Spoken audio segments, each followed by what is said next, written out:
the main thing that we do is we are a food pantry, but we give our clients a shopping experience. So we have food on our shelves. They come in, we give them a shopping cart. They're able to pick the food that they want, either for their dietary needs or for their ethnic desires.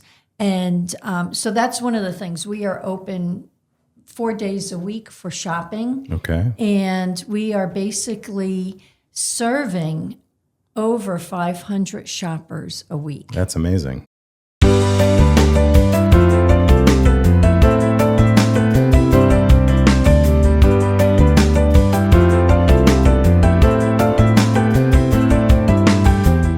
Hello, everyone, and welcome to Sounds of Health, where every week we uncover inspiring stories, meet incredible people, and share valuable resources to help you to improve your physical, emotional, and financial well-being.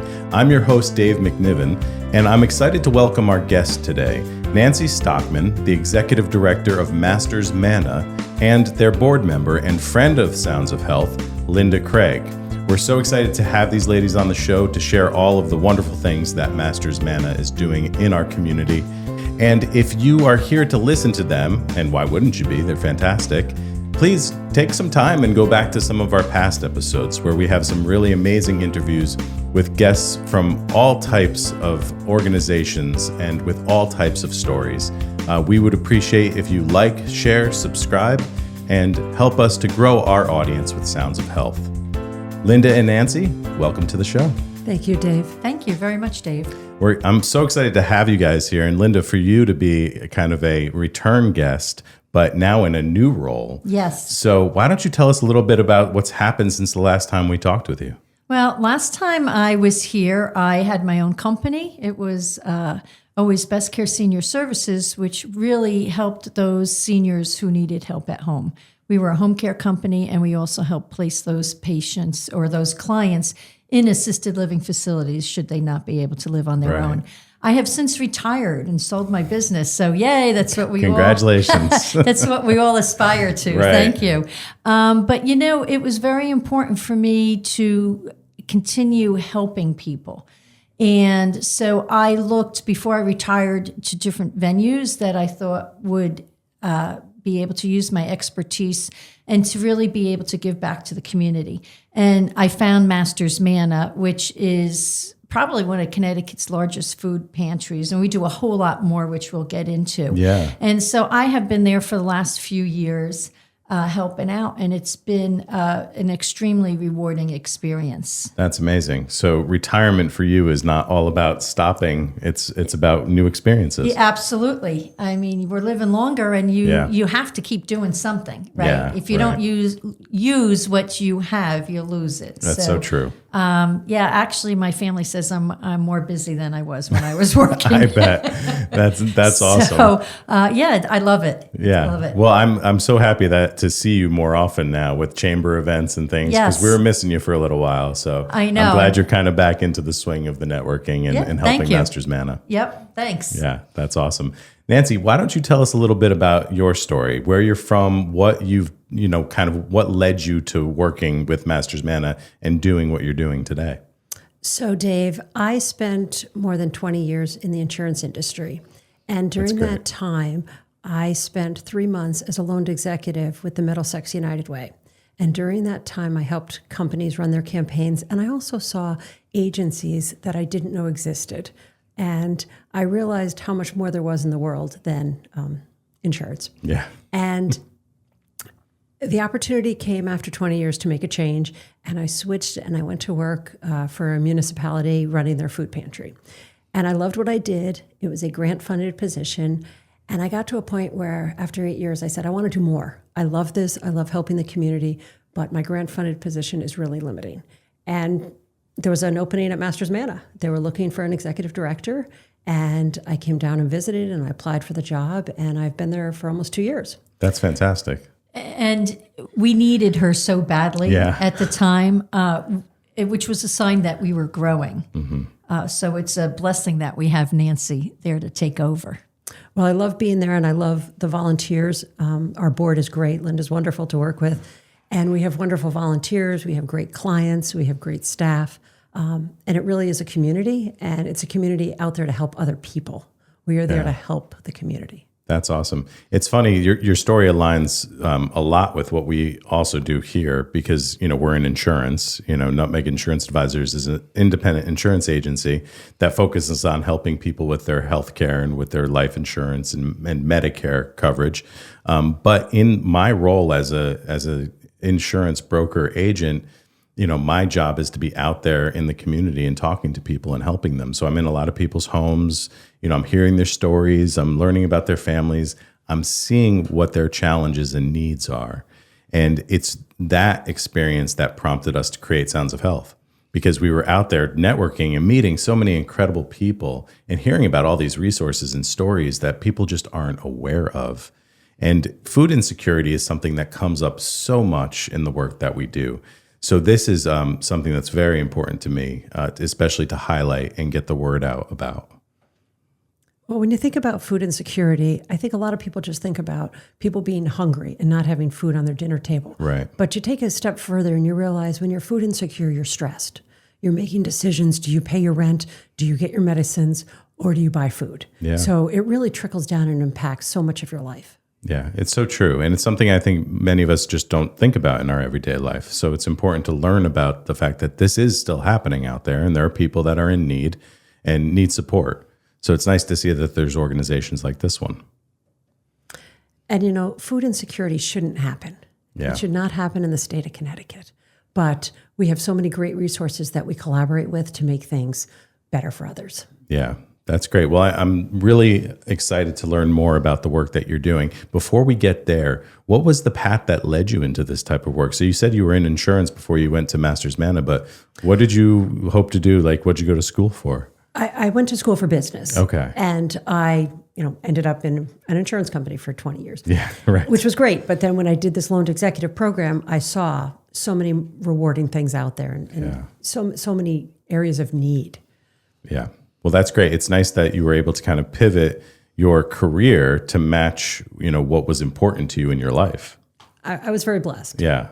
Excellent. So tell us a little bit more about Master's Manna. I know, just from the information that you guys have shared, there's a lot that you are doing.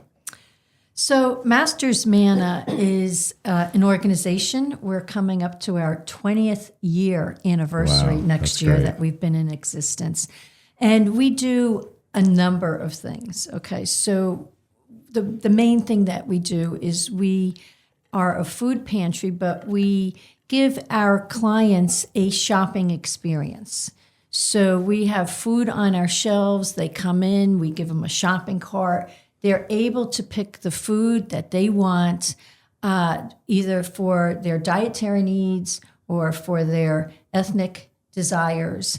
And so that's one of the things. We are open 4 days a week for shopping. Okay. And we are basically serving over 500 shoppers a week. That's amazing. That really is. It's about 8 to 9 shoppers every 15 minutes. Wow. So when somebody comes to us, we just don't let it be a free-for-all. We have to be very organized because it's a fairly large operation. So they do need to register, but it's not based on income. It's based on need. Okay. So that's what's really special about Master's Manna is that it's not income-based. We're not collecting a ton of information. People don't have to go through qualifying layers to reach us. Right. If the need is there, we're there to help. That's And excellent. so they need to register, of course. At least we need to know what town that they are in, where Master's Manna serves Wallingford and all the surrounding towns. So that includes Meriden, North Haven, Middlefield, Durham, Northford, Cheshire. The majority of the people are from Wallingford and Meriden. Yeah. But we set up an appointment. They come in routinely, and they're able to shop and pick what they wanted to eat. The other thing that it makes us very special is we are in a facility that has a commercial kitchen. So that we made that decision that let's use that kitchen and put it to good use. So we serve a full breakfast and lunch on Tuesdays and Thursdays, and we give a full dinner on Friday afternoon. That's amazing. It is. And again, you anybody can come for it. You just come for it. We have a great chef. Karen is our great chef. He's always putting together phenomenal meals. But anybody can come to it. And it ties into the shopping experience too. So if people want to shop and then have lunch or dinner, they're able to do that as well. And the meal's free? The meal is absolutely free. Amazing. Wow. And it's, nutritious, it's balanced, and people come. And in fact, Nancy can even give you a good story of one where they thought they were going out to dinner. They told their family they were going out to dinner and they were coming to Master's Manna, So that's the two main things that we do. Third, we have a off-site 5,000 square foot warehouse that houses clothing, and we have a clothing distribution that goes on once or twice a month. Okay. Again, anybody, it's a certain time, but it's open to anybody. And we have wonderful women who work there. They separate the clothing that comes in for, men or women, by sizes, by children. So we also try to create it like if they're going to a store where they can shop as well. Oh, wow. Okay. So we always try to keep their dignity intact and be very respectful of people that still need help. I love it. That's great. And then on Fridays, we provide food. We'll bring some food to, not meals, but food to those that are homebound that can't get out too. So we're pretty busy. Yeah, it sounds like it. So it's a food delivery service as well? Well, on Fridays, it's really just intended for some homebound individuals. Okay. Wallingford residents only. And we collaborate with Ben Haven to do the delivery. And they receive a box of food as if they were grocery shopping. So they're getting perishables and non-perishables, some meat, some dairy, and it all gets delivered to their doorstep. That's great. Now you mentioned that this is not based on income, it's based on need. So how does somebody qualify for that? So in order to qualify for our pantry, you have to register. Okay. And registration requires photo ID for the head of the household, as well as some other ID for everyone else in the family. It can be a birth certificate, a passport, Husky insurance card, a regular insurance card. We want to make this easy for people. Struggling with food insecurity is not easy. Yeah. So coming to get food, we want it to be easy for them. And then we do want to see some sort of proof of residency. A utility bill with your address on it is sufficient. If you don't have a utility bill, something from a doctor's office, something from a school, some sort of legitimate mail. Right. And in terms of need, we don't ask to see tax returns. We don't ask to see pay stubs. Our funding is such that we don't have to see that kind of thing. Okay. And we do register our clients, and then we re-register them every year. Okay. And then in terms of the dining room and the clothing, that is open to anyone. It's not just restricted to the service areas that we see. Okay, so that's interesting. So somebody can, it's really kind of the honor system then, right? So they're signing up saying we are Correct. in need and you're going to serve them. And sometimes somebody comes in for a month. Yeah. And then they get back on their feet. Right. Sometimes people are going to be with us longer than that. Yeah. I love how easy it is. I mean, that's something I think people are so worried about when they are raising their hand saying, I need help, is, what hoops do I have to jump through? Right. How difficult is this going to be? It's bad enough that I feel bad about having to take advantage of these resources. There's all of those things that just, it's nice that you're kind of removing that layer. We certainly try to make it easy for people. Like I said, Dave, it's stressful. It's stressful when you don't know where your next meal is coming from. Right. Now, how about the kitchen? So you're saying that's open to anybody to come in and have a meal? The kitchen's open to anyone. Yeah. We do have a donation jar, so if you decide to stop by and you want to leave a donation, we'll appreciate that. But we're serving about 300 meals a week. Oh, wow. So actually, 500 meals a week. It's 300 breakfast and lunch, and then about 200 dinners on Wednesdays. And how big is your staff? How big is the organization? So the staff itself is small. We're all part-time. Okay. So when we come into work, we hit the ground running. Yeah. But we have a great group of volunteers. We have about 40 dedicated volunteers who come routinely. And then we have volunteers who fill in different times. We have some Choate students who come in. We have students who need community service hours for school or for their faith community. We sometimes have some individuals who have some court-ordered community service. Sure, yeah. And we just all work Quinnipiac. together. We Yeah. have a lot of Quinnipiac students that come in too. So actually, people are asking all the time if they can volunteer. Yeah, I bet. Yeah. It's a great thing to do and a great thing to be a part of. We do ask our volunteers to kind of commit to us a little bit. We're not looking Yeah. for somebody to come in for 3 or 4 hours. It's really helpful because you need to learn so much. Yeah, if they right. can commit to 2 months. Right. And many people do. And it makes a difference. Yeah. And you get to know people, and it's a friendly face. Right. So you're creating a community of people that are helping to give back and helping others. We are.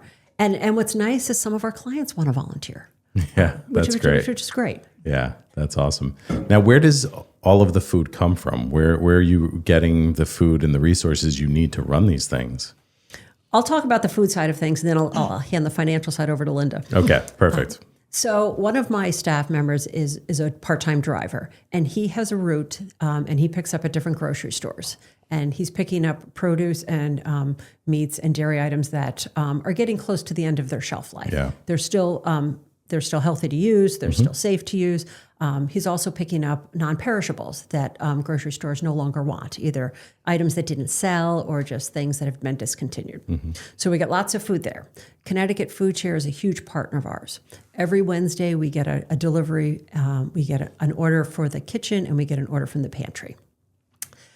Once or twice a month we go up to Midwest Food Bank, which is up in Manchester, and we get food from them. And then we rely on the community. And that is a huge, huge part of things. We really need the community support because it all kind of works together. But we need the community. We have groups that just organize their own food drives. We have some boxes around town. And, we're relying on different people to say, hey, what can I do? And sometimes we'll have kids who do things for us in lieu of a birthday party. They'll ask for food donations. Right. So in terms of the food side of things, we're really reaching out kind of everywhere we can.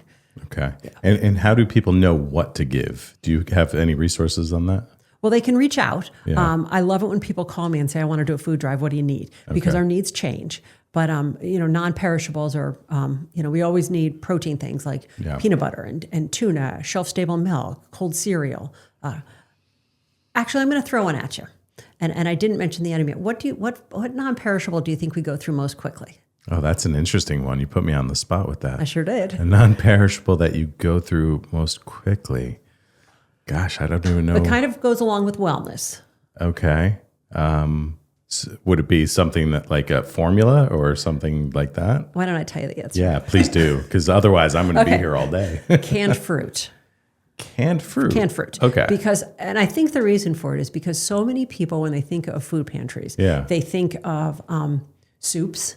They think of protein items like peanut butter. Yeah. They think of things like tuna or cereal. But, we do get produce all year, but it really drops off in the winter months. So we always like to have some canned fruit on the shelf. Okay. And it's especially nice when we get, the canned fruit that's not packed in syrup, or if we get an unsweetened applesauce. Those kind of things. So canned fruit is the top item we go That's through. great to know. Yeah.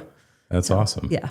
And then I'm going to turn over to Linda so she can talk about the financial side of things. So, thank you. So anyway, we get a lot of food donations from people, and we're always looking for that. And I just wanted to elaborate before I go into the finances a little bit that, we expect, or we don't expect, we ask for food from even different corporations too. So it's very easy for a corporation or even an individual to have a food drive.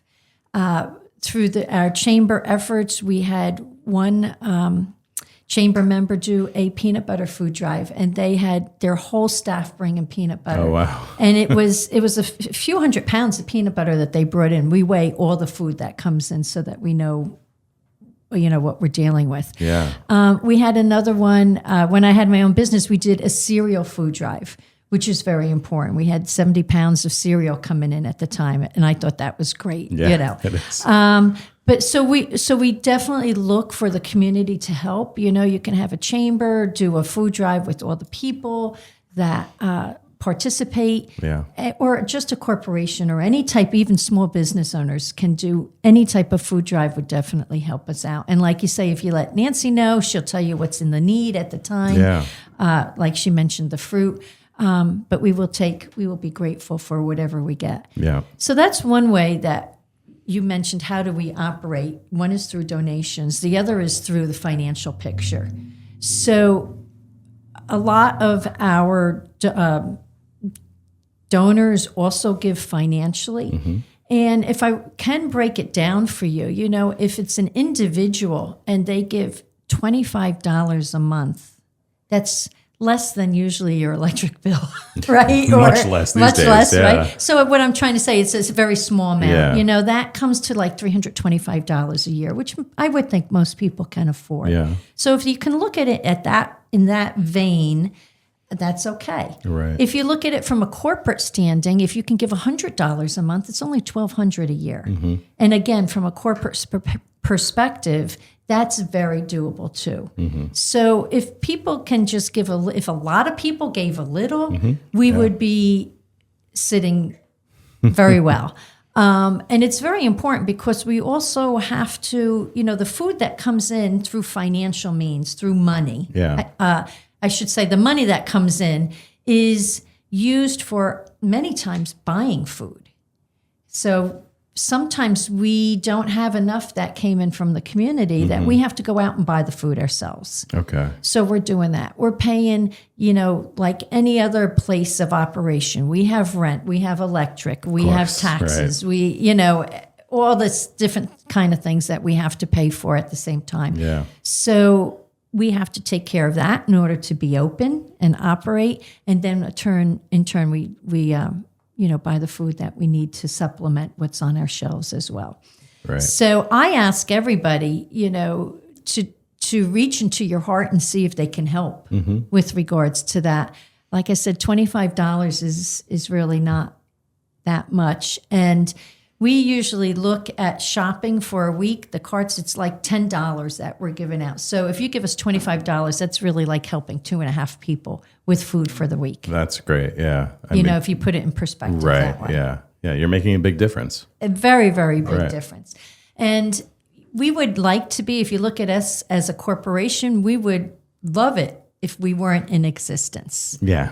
If there wasn't a need. If there wasn't a need, yes. Since COVID, and I'm surprised that we're still going back and referencing that time period, but since COVID, food has increased 23% in the stores. So those people that might have been on the brink, just able to eat lean and suffice, now have fallen off and need our help and are now into food insecurity. Yeah. So a lot of things have happened in 5 years, and unfortunately that need is really growing. So we're really looking for help through food and financial means as well. Yeah, I think this is something that everybody can understand if they just look at their own grocery bill. I mean, we've all experienced how expensive everything has gotten, including groceries. And so if you have a family and, we have a family of 4 in our house, I can't keep up with the amount of food my kids eat. They're teenagers, and everything has gotten so expensive. So it does put more pressure onto people, a little bit more stress to be able to afford that and your lifestyle. And things that, the costs have just skyrocketed. So there is such a great need out there. And it's nice because this is a tangible way of giving back, Absolutely. And, one of the things to think about too is you and I and probably half the people listening to this podcast, they have food, they go out to dinners, they, go out to all the different restaurants that are in town, and they have a good time, they don't think about it. But when people are food insecure, as Nancy mentioned, they're